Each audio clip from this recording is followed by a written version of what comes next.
चाहत। राधे राधे। राधे राधे महाराज जी। महाराज जी, नाम जप करने पर भी अगर आनंद और प्रेम नहीं आ रहा तो महाराज जी। तो पूर्व के पाप नष्ट हो रहे हैं, चिंता मत करो। वो फ्री नहीं जा रहा, वो व्यर्थ नहीं जा रहा, वो काम अपना कर रहा है। आपके अंदर जो जलन है, जो अशांति है, वो आपके पूर्व जन्मों के पापों का नाश कर रहा है। और जहाँ नाश हुआ तो आनंद आ जाएगा, फिर एक नाम में भी रोमांच हो जाएगा। जब तक आपके पाप नष्ट नहीं होते तब तक बिल्कुल रूखा सूखा हृदय रहता है, मन भागता रहता है। नाम जपो तो खींचना पड़ता है, और जब उसी खींच कर जपते जपते जहाँ पाप नष्ट हुए तो आनंद आ जाए।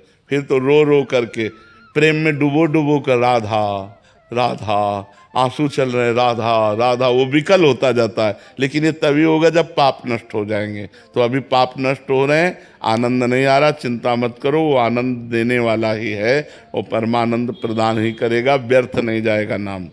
दीपक जी, हरियाणा से। राधे राधे। राधे राधे महाराज जी। महाराज जी, आपके चरणों में कोटि कोटि प्रणाम। महाराज जी, आज समाज में भक्ति की लोभी जगी है, लेकिन फिर भी कुछ व्यक्तियों का भक्ति को लेकर अलग नजरिया रहता है। अगर हम गले में कंठी माला, माथे पर चंदन तिलक लगाएं, या कार, फोन में या व्यापारिक स्थान पर आप कथा आदि सुने तो कहते हैं कि बस अब ये भी बाबा बनेगा। ऐसे में हम अपनी श्रद्धा को कैसे बचाएं और तो बच्चों इसमें को कोई कैसे। गलत बात है क्या? जैसे कोई कहता है कि बड़े भगवान के भगत बनते हैं, या कुछ ऐसा कमेंट करता है, हमें सुन लेना चाहिए। बातुल भूत विवश मतवारे, ते नहीं बोले ही बचन विचारे, तिनकर कहा सुनी नहीं काना। जो भगवान की भक्ति का उपहास करते हैं या मन से विरोध करते हैं, ऐसे लोगों की बातों को हम नहीं सुनते। देखो, उपहास करने योग्य तो वो है जो खुले शराब पीता है, खुले व्यभिचार की चेष्टा करता है, चोरी करता है, हिंसा करता है, ये उपहास के पात्र हैं। कंठी बांधना, तिलक लगाना, भगवान का नाम जप करना, कोई नशा न करना, कोई गंदे आचरण न करना, ये कोई उपहास का विषय थोड़ी है। पर जो लोग ऐसे भक्तों का उपहास करते हैं, वो अपना पतन करते हैं। अपने लोगों को उनकी बातें नहीं सुननी है। हमें बिल्कुल धैर्यवान बनना है। वो उपहास करें, अपने मुस्कुरा दिए, अपने मार्ग में चलें। हम अपने धर्म मार्ग में चलें। धर्म मार्ग में चलने वाले का जो उपहास होता है वो उसकी उन्नति का कारण बनता है, और जो उपहास करता है उसकी अवनति होती है। इसलिए धैर्यपूर्वक चलिए, घबराने की जरूरत नहीं, ना लड़ने की जरूरत है, ना उनकी निंदा करने की जरूरत है, मुस्कुराने की जरूरत है। मुस्कुरा दिया, चल दिया, वो उसके विचार है, अपने सत मार्ग में चल रहे हैं जी। तान्या जोशी जी। राधे राधे। राधे राधे महाराज जी। महाराज जी, आप कह रहे हैं कि आप एक चित्रकार हैं, श्री जी के चित्र बनाते हैं और राधा नाम की माला बनाने आदि का कार्य करते हैं, किंतु अब इसकी कीमत तय करना या इसके बदले में धन लेने में संकोच लगता है। ऐसा क्या करूं कि मेरी सेवा भी बन जाए और अर्थ नहीं। अब ऐसे न्यौछावर कर दोगे तो दुकानें लुट जाएगी। पैसा तो लेना ही पड़ेगा, और पैसा नहीं लेंगे तो आपका परिवार कैसे चलेगा? तो व्यापार जब कर रहे हैं तो उसमें ये संकोच नहीं करते। जैसे जो मूर्ति का व्यापार करते हैं, ऐसे दुकान लुट जाएगी, ऐसे दुकान नहीं चलती। दुकान तो जैसे दुकान व्यापार का कार्य है, उसमें संकोच। अगर कंठी 100 रुपया की है तो भाई 100 रुपया की कंठी है, जो जितना है उचित मूल्य लेकर के, लाभ लेकर, और हम भक्तों की सेवा करें। उसमें ऐसे विचार न धारण करें कि हम भगवान के नाम को, भगवान की छवि को कैसे बेचें। नहीं, वो व्यापार है तो फिर ऐसा करना है। कोमल जी, भिवानी से। राधे राधे महाराज। राधे राधे महाराज जी।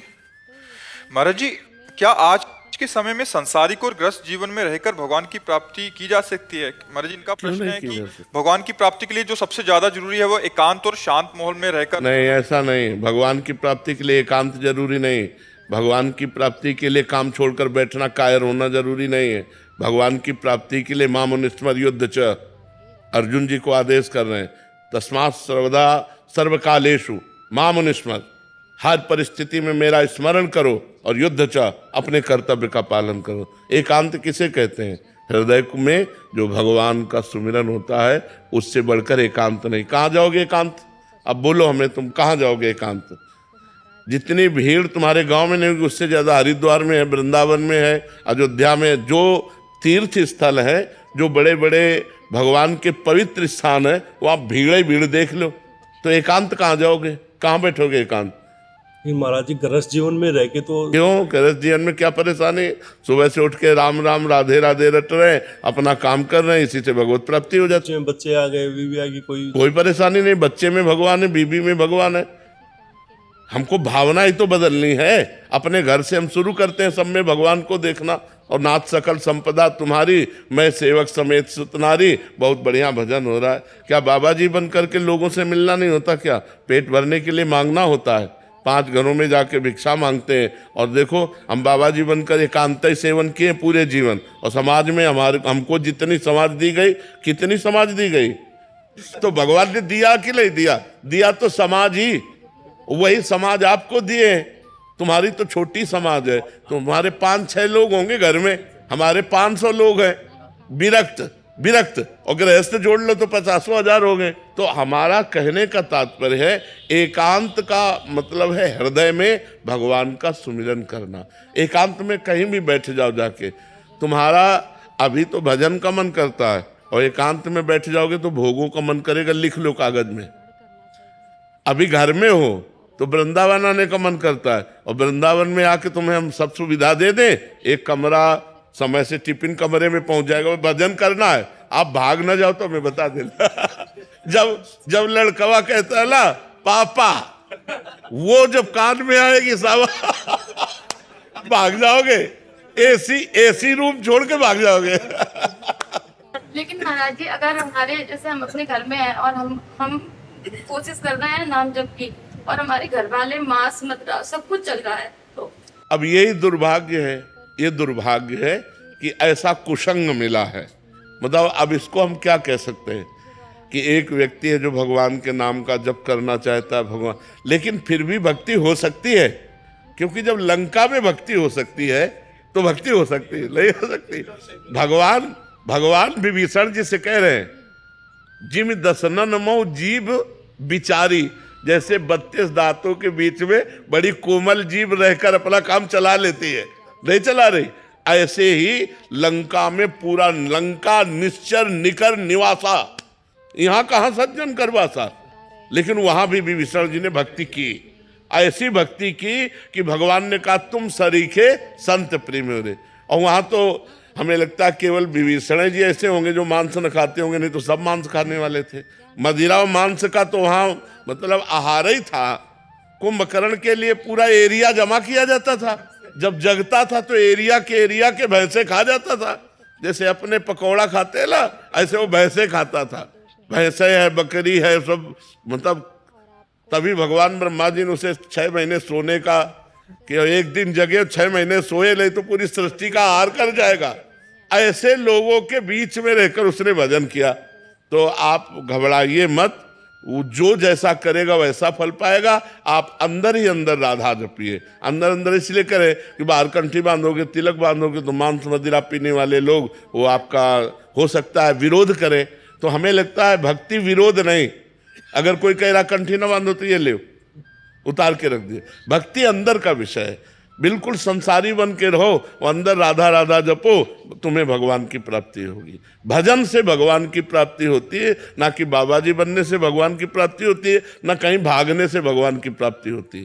सच्ची मानो, आप अपने घर में मेहनत की कमाई का जो अन्न पा रहे हो और जो भजन कर रहे हो, और कभी भूखे टूटे को आपने भोजन करा दिया, ये सबसे बढ़िया बात है। हम लोगों का हिसाब कटता है, जो हम वस्त्र पहने इसमें इसका भजन जाता है, जो प्रणाम करते हैं उनको भजन जाता है, जो भोजन देते हैं उनको भजन जाता है। ये सब फ्री नहीं है, यहाँ सबका टैक्स है। और अगर भजन कम पड़ गया तो हमको नरक जाना है। हरई शिष्य धन शोक न हरई, सो गुरु गोर नरक मा परई। अच्छा, आप इस भागवतिक टैक्स से बचे। मेहनत की कमाई से कपड़े पहनते हैं, मेहनत की कमाई खाते हैं, और अपनी मेहनत की कमाई दूसरों को भी दे देते हैं। गौ सेवा, संत सेवा, आए हुए अतिथि की, भिक्षुक की सेवा। तो गृहस्थी धर्म बहुत बड़ा है। हम लोग गृहस्थी धर्म में ही पैदा हुए, और गृहस्थी धर्म से ही हमारा पोषण होता है। पोषण भी गृहस्थी धर्म से होता है। अगर ये आप लोग समझते हो कि गृहस्थी धर्म में भगवत प्राप्ति नहीं हो सकती, तो आप सच्ची मानो, सबसे पहले गृहस्थी को भगवत प्राप्ति होगी। पर धर्म से चले। अब पराई बहनी बिटिया से गंदी बातें करो, शराब पियो, मांस खाओ तो नरक जाओगे। चाहे और अगर अच्छे आचरण करोगे, 4 रोटी अपने से बचा करके गौ सेवा संत सेवा में दे दी, तो वही तुम्हें भगवत प्राप्ति कराएगा। खूब नाम जप करो, कोई परेशानी नहीं। कहाँ भाग के जाओगे? आज हमें एकांत बता दो, कहाँ एकांत है? कहीं एकांत नहीं बचा। हिमालय में भी चले जाओ तो वहां भी लोग आजकल जो है जहां भी एकांत समझते हो वही शूटिंग शुरू है। हाँ कि नाम पर जब करते हैं 10 मिनट एकांत में बैठ के, तो उसी टाइम पे पत्नी कुछ काम बता देती है, बच्चा कोई बात नहीं, तो उठ के खड़े हो गए, काम करने लगे, राधा राधा अपना काम करने के लिए चल दिए। राधा भगवान को एकांत में बैठकर भजन करने से नहीं मिलते, काम करते हुए भजन करना सबसे श्रेष्ठ बात है। झाड़ू लगा रहे, फावड़ा चला रहे, व्यापार कर रहे हैं, पानी ला रहे, कुछ भी काम कर रहे, राधा राधा राधा राधा, क्या जाता है? माले चलाने से भगवान प्राप्त होते हैं, भगवान सुमिरन करने से प्राप्त होते हैं। हम सुमिरन करें भगवान का, माला के बिना सुमिरन करें। गिन लो भगवान, तुम गिन लो, वो तो सब जान ही रहे हैं। तो खूब भजन करो और गृहस्थी में रहो, और ये जरूर करो कि अपनी कमाई का 4 रोटी का हिस्सा कभी किसी भूखे को खवा दो, कभी किसी गाय को दे दो, कभी किसी बीमार को 10 रुपया तुम्हारे लग जाए, ये बढ़िया परोपकार। परोपकार ये गृहस्थी में जरूर करना चाहिए, और नाम जप करना चाहिए, और भगवान के आश्रित रहना चाहिए। आश्रित का मतलब नाथ सकल संपदा तुम्हारी, मैं सेवक समेत सुतनारी। बढ़िया भजन है, कोई परेशानी नहीं, कहीं भागने की जरूरत नहीं, ये सोचने की जरूरत नहीं कि बाबा जी ज्यादा भजन कर लेते हैं। ऐसे किया ना आपने, ऐसे इसका भी टैक्स है, हमारा भजन जाएगा आपके पास। आप साष्टांग लौट गए ना, ये खुशी की बात नहीं है तुम्हारे पुण्य जा रहे। अगर भजन नहीं करोगे तो वो साष्टांग वाला पुण्य ले गया और तुम नरक जाओगे। बहुत होश की बात है, ये कोई खिलवाड़ नहीं। ये जो सिद्ध पुरुष भजन में निरंतर लगे, उन्हीं से जगत का कल्याण होता है, वही मंगल होता है। नहीं तो एक एक का टैक्स है। जैसे भारत सरकार का हर वस्तु में टैक्स है ना, ऐसे भगवान का टैक्स है, हर एक चीज में टैक्स है। कोई तुम्हारे पैर छू रहा, कोई तुम्हारी बड़ाई कर रहा, कोई तुम्हें प्रणाम कर रहा, कोई वस्त्र दे रहा है, कोई भोजन दे रहा है, कोई धन दे रहा है, वो सब भजन ले रहे हैं, वो हमारा सब भजन ले रहे हैं, कोई खिलवाड़ नहीं है। नेहा त्यागी जी दिल्ली से। श्री हरिवंश महाराज जी, आपके चरणों में कोटि कोटि प्रणाम। गुरुदेव, जब हम श्रद्धा और प्रेम से पावन नाम जप करते हैं तो उसका दिव्य प्रभाव हमारे जीवन में अनुभव होता है। महाराज जी, मेरी जिज्ञासा है कि क्या ये शुभ ऊर्जा उन प्रियजनों तक भी पहुंचती है, जैसे माता पिता जो धरती पर नहीं है, चाहे वो सूक्ष्म लोक, परम धाम या पुनर्जन्म की अवस्था में हो? क्या हमारे जप से उन्हें शांति और उन्नति प्राप्त हो सकती है? बिल्कुल मिलेगी। इस शरीर से जिसका जिसका संबंध रहा है, यदि ये पाप कर्म करेगा तो उन संबंधियों को दुख पहुंचता है, और यदि पुण्य कर्म करेगा तो सुख पहुंचता है। यदि भगवान का भजन करेगा तो कल्याण होता है, 21 पीढ़ियों का कल्याण हो जाता है, सामने शास्त्रों में पढ़ा है। तो माता पिता को तो भगवत कृपा प्राप्त हो ही जाएगी, यदि डट के भजन किया जाए और अपने को भगवत प्राप्ति हो जाए तब। ये तब है, 2-4 माला से नहीं है, ये निरंतर भजन करते हुए जब हम भगवत प्राप्त हो जाते हैं तो हमारा कुल धन्य हो जाता है। सो कुल धन्य उमा सुन, जगत पूज्य सुपनीत, श्री रघुवीर परायण जिह जन उपज विनीत। भगवान शंकर कहते हैं, हे उमा सुनो, वो कुल धन्य हो जाता है जिसमें विनय संपन्न गंभीर गुण वाला भगवान का भक्त पैदा होता है। जो निरंतर भगवान का नाम जप करता है वो अपने कुल को पावन कर देता है।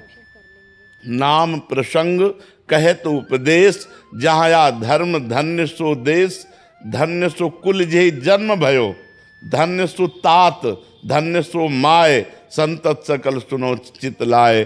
श्री हरिवंश प्रताप। जो भगवान नाम जप करता है, भगवान नाम श्रवण करता है, भगवान नाम कीर्तन करता है, वो जिस देश में वास करता है वो देश धन्य हो गया।